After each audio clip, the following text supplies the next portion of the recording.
You've had thousands of men you've coached over the years. Do you see patterns in men who Yeah. change quickly and men who stay stuck? Like Yeah. different patterns?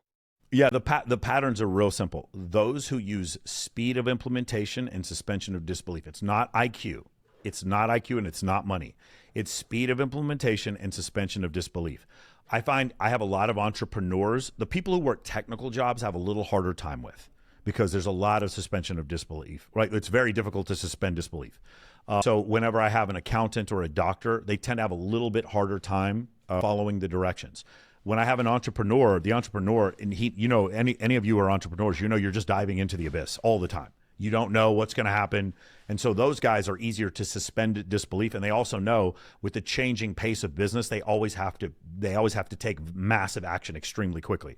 So the entrepreneurial type tends to do very well in the course, whereas the analytical type, I have to kind of beat it out of them. Now here's generally where the majority of conflict comes in my program is the man who is successful because he uses logic, reason, accountability, deduction in order to solve problems in his business. And because he's gotten so good at that, he's a multimillionaire.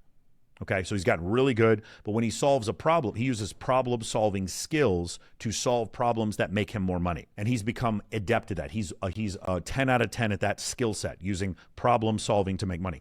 Now he comes into a dating or relationship segment. He's dealing with women who are addicted to their phone, who wear a bunch of filters. They're wearing push-up bras and they're wearing corsets that make them look like they're catfishing you. Basically, they have unrealistic, unbelievable expectations on what their relationship is supposed to look like. Just ridiculous, unrealistic beliefs on how relationships are supposed to work.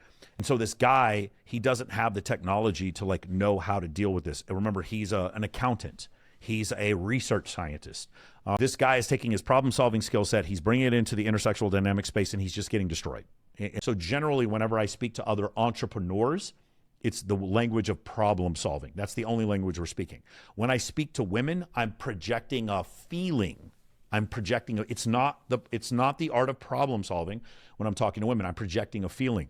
When I project that feeling in her, if the feeling is comfortable and good enough, if you've ever had a woman leave you out of nowhere, it's because you stopped projecting that feeling in her.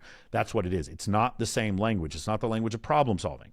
And so learning the distinction between the two is where the difficulty comes. And so that's generally what I help a lot of guys with.